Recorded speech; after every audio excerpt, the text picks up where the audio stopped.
안녕하세요. 영수실 나르 전문 상담사 흰둥이입니다. 칭찬은 원래 관계를 따뜻하게 만드는 언어이죠. 하지만 나르시시스트 손에 들어가면 칭찬은 사랑을 흉내내는 위조 지폐처럼 변합니다. 이번 영상에선 그들의 화폐가 어떻게 쓰이는지, 왜 우리가 거기에 약한 것인지, 그리고 어떻게 벗어날 수 있는지를 몇 가지로 나누어서 설명드리려 합니다. 첫 번째로 나르시시스트는 칭찬과 사랑을 구분하기 어려워합니다. 많은 나르시시스트는 어린 시절 무조건적이고 안정적인 사랑을 경험하지 못했는데요. 그들에게 애정은 조건부적으로 언제든 빼앗길 수 있는 것이었죠. 부모나 보호자의 애정과 인정을 얻기 위해 겉으로는 바람직해 보이는 행동만을 익히고 그 대가로 칭찬을 받았습니다. 이 과정에서 그들은 사랑과 칭찬을 동일시하게 되었고 둘은 같은 것이 아니라는 사실을 깨닫지 못하게 되었죠.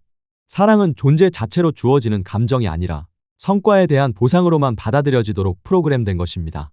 이렇게 프로그래밍된 그들의 내면은 타인을 대할 때도 그대로 반영됩니다.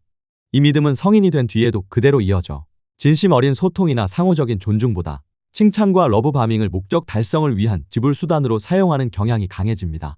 그들은 분명 잘 알고 있습니다. 칭찬을 통해 본인이 원하는 것을 얻어낼 수 있다는 사실을요. 두 번째로 영어 표현 중 버터링업이라는 게 있습니다. 상대방이 가장 소중하게 여기는 특성을 반복적으로 칭찬해 심리를 무장해제시키고 원하는 행동을 얻는 기법입니다. 초반에 나르들이 상대를 환상적으로 과대평가하는 이유도 여기에 있어요. 저 역시 상담 현장에서 이런 경우를 가끔 접합니다. 예를 들어 나르시시스트 성향의 내담자가 초반에 제 지능과 통찰력, 외모나 능력, 따뜻한 마음씨 등을 과도하게 치켜세우는 경우입니다. 겉으로는 감사의 표현 같지만 속마음은 상담의 흐름을 자신에게 유리하게 돌리려는 것인데요. 그들은 이렇게 제 마음을 누그러뜨린 뒤 더 많은 공감을 얻거나 상담의 초점을 자신이 원하는 방향으로 끌어갑니다. 일상 관계에서도 비슷합니다. 그들은 몇 주 동안 누군가의 외모나 지성을 반복적으로 칭찬합니다. 당신 같은 사람은 남들이 잘 모르는 걸 다 꿰뚫어봐요. 정말 현명하세요. 이렇게 치켜세운 뒤 결정적인 부탁을 꺼내거나 긴급한 요청을 해서 도움을 청해요. 혹시라도 불편하거나 거절의 기색이 보이면 이 정도는 당신 같은 분이면 이해해야 하잖아요. 라는 뉘앙스로 죄책감을 자극합니다. 심지어 거부 의사를 밝혀도 다시 상대의 본분과 지성과 가치를 부각하며 당신이라면 이 상황을 도와줘야 한다는 압박을 넣습니다. 결국 마음에 불편감을 심어 자신의 변덕이나 요구를 들어주는 것이 당연한 선택처럼 느끼게 만듭니다. 즉, 나르시시스트는 피해자에게 가장 중요한 정체성이 드러나는 요소, 선한 마음씨나 엄마로서의 본분, 지성, 공감 능력, 헌신 등을 칭찬으로 부각시킨 후 이를 빚과 의무로 바꾸어 학대를 용인하게 만드는 심리적 장치로 작동시키는 것입니다. 세 번째로 나르시시스트들은 문제가 발생하면 자신의 행동에 대해 책임지기 싫어하는데요. 특히 자신의 잘못이 드러나고 관계가 흔들릴 위기에 처하면 놀라울 정도로 연약한 피해자 역할로 전환하죠. 예를 들어 배우자가 상간자에게 보낸 메시지나 사진을 발견하고 격렬하게 반응했을 때 한두 차례 센 척하며 적반하장의 모습을 보이던 나르시시스트는 갑자기 무너지는 듯한 태도로 과거의 트라우마를 꺼내기도 합니다. 나도 상처가 많았어. 나는 사랑받을 자격이 없어. 그런데 너하고는 진짜 사랑이었어. 나에게는 안정감이란 걸 여태까지 느껴본 적이 없어. 이젠 내가 그럴 자격도 없는 것 같아. 그냥 사라져서 죽고 싶어라며 눈물 섞인 이야기를 꺼내죠. 겉보기에 매우 진솔하고 절박해 보이지만 사실은 동정심과 죄책감을 자극해 위기를 모면하려는 전략일 때가 많습니다. 이 말을 들은 피해자는 공감과 안타까움을 느끼게 되는데요. 그래도 이 사람이 지금은 솔직하게 말하는구나. 나는 그래도 특별한 존재였구나. 이혼은 원치 않는구나. 상처가 많아서 그렇지 진심은 남아있구나라는 희망을 품게 됩니다. 그 순간 피해자는 필연적으로 그들을 불쌍히 여기고 안심시키면서 그들이 겪었던 과거의 고통들마저 지금 현재의 관계를 이어주는 의미 있는 경험으로 느끼게 됩니다. 마치 나르시시스트와 진짜 감정이 연결된 것처럼 착각하는 것이죠. 하지만 안타깝게도 이러한 눈물과 고백은 대개 위기를 모면하고자 하는 일시적인 연기에 불과합니다. 상황이 잠잠해지면 나르시시스트는 언제 그랬냐는 듯 다시 지배적이고 회피적인 태도로 돌아올 거예요. 네 번째로 이런 기만적인 관계의 흐름이 급격하게 바뀌는 상황이 찾아옵니다. 피해자가 이제는 나르시시스트의 헛소리에 더 이상 참지 않겠다고 내적으로 선언할 때입니다. 더는 이 조작적 관계를 견딜 수 없다고 스스로 결정하는 시점이죠. 피해자가 처음으로 이 관계를 끝내겠다거나 나르시시스트의 조작에 단호하게 저항하면 그들은 자신들이 도를 넘었다는 걸 감지합니다. 그리고 즉시 안전하지 않다는 신호를 받아들여 회유나 침묵 또는 협박에 나서기 시작하는데요. 이 시점에서 불리하다고 판단한 나르시시스트는 평소보다 훨씬 다정하고 애정 어린 말로 다가오며 상황을 다시 자신에게 유리하게 만들기 위한 마지막 회유 시도를 감행합니다. 만약 이 전략이 통하지 않는다면 곧바로 또 다른 가면을 쓰고 새롭게 접근해 올 테지만 말이죠. 기억해야 할 점은 이들의 행동과 언어는 철저히 전략적이라는 것입니다.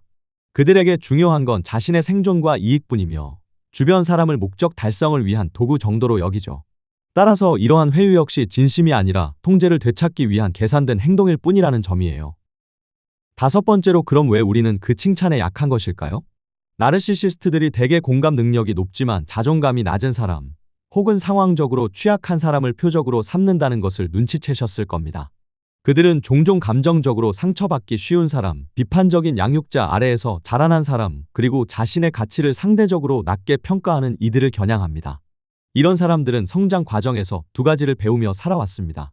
첫째, 피할 수 없는 잔혹한 현실과 불안정성에 대비해야 한다는 것과, 둘째, 자신의 가치를 인정받는 것은 아주 드물고 어렵게 얻어지는 것이라는 것을요. 그래서 이들은 나르시시스트의 러브바밍을 인생 최초의 진짜 인정과 사랑처럼 운명적으로 받아들입니다. 상대가 당신이 얼마나 멋지고 훌륭하고 놀라운지 끊임없이 칭찬을 늘어놓을 때 마치 로맨스 영화 속 주인공이 된 듯한 강렬한 감정을 느끼게 되죠. 문제는 나르시시스트가 이 애정과 칭찬을 거두고 무시와 냉대를 돌아섰을 때입니다. 피해자는 그때부터 다시 그 황홀한 사랑을 되찾기 위해 필사적으로 매달리게 되고 자신의 경계를 스스로 허물게 됩니다. 그 칭찬과 애정을 되돌리기 위해서라면 때로는 비난받을 만한 행동조차 눈 감아줄 의향이 생기는 것이죠. 이것이 바로 나르시시스트가 만들어내는 인지 부조화의 덫입니다. 학대받고 있다는 사실을 인지하면서도 한때 따뜻하게 대해주었던 기억에 매달리게 되는 것입니다. 심지어 나르시시스트가 노골적으로 잔인하게 대할 때조차도 그러한 인지 부조화는 계속 작동합니다. 언젠가 그 사랑을 되찾을 수 있다는 희미한 희망이 그들을 학대 속에 묶어두게 되죠. 그리고 그 희망 때문에 다른 누구에게도 용납하지 않을 고통조차 스스로 견뎌내려 하는 겁니다. 여섯 번째로, 이를 증명하는 것이 있습니다. 하버드 대학의 커트리 히터 박사가 진행한 잔혹한 쥐 희망 실험은 이러한 심리를 잘 보여줍니다. 물에 빠진 실험용 쥐들에게 구조될 희망을 주었을 때 쥐는 구조 가능성이 없는 상황보다 훨씬 오랫동안 물속에서 버텨냈는데요. 나르시시스트가 주는 간헐적인 칭찬과 애정도 마찬가지입니다. 언젠가 다시 그것을 되찾을 수 있다는 희미한 희망이 피해자에게 일종의 생존 동력이 되는 것이죠. 그 기대감이 학대적 관계 속에서도 벗어나지 못하게 만드는 것입니다. 그 사랑은 진짜였어. 진심은 언제나 통할 것이라는 그 헛된 희망과 믿음 때문에 끔찍하고 학대적인 악순환 속에 자신을 가두는 가장 강력한 족쇄가 되어버립니다. 그럼 앞으로는 그러면 어떻게 대처해야 할까요? 나르시시스트의 칭찬과 애정에는 비인간성을 띤 계략이 숨어 있다는 사실을 인식하는 것이 핵심입니다. 관계가 반복적으로 혼란스럽고 고통스럽다면 이는 당신의 감정이 나르시시스트의 조작 패턴에 이미 휘둘리고 있다는 신호이죠. 배우자든 자녀에게든 이런 관계는 심리적 긴장감을 극도로 높이며 불가피하게 감정적 현실적 대가를 치르게 만듭니다. 나르시시스트는 권력 역학의 변화에 유연하게 잘 견디지 못하는데 통제력을 잃고 있다고 느끼면 오히려 더 과감하고 극단적인 행동을 통해 통제력을 되찾으려 할 수 있어요. 따라서 이러한 의도에 흔들리지 않기 위해서는 전문가의 도움을 받아 자존감을 회복하고 외부의 인정이 없어도 스스로의 가치를 세우며 경계선을 명확히 지키고 자신의 생각과 감정을 꾸준히 존중해 나가야 합니다. 그들은 우리가 허락할 때만 이런 감정적 화폐로 우리를 조종할 수 있습니다. 그 사실을 깨닫는 순간 그것이 사랑이 아닌 족쇄였음을 알게 되고 비로소 그 사슬을 끊어낼 수 있을 것입니다. 만약 나르시시스트로 고통받고 계신 분들이 있다면 네이버 바람영혼 수선실 카페로 찾아오셔서 여러 가지 나르시시스트 심리 특성과 대처 방법을 참고하시기를 바라겠습니다. 끝까지 시청해 주셔서 감사드립니다.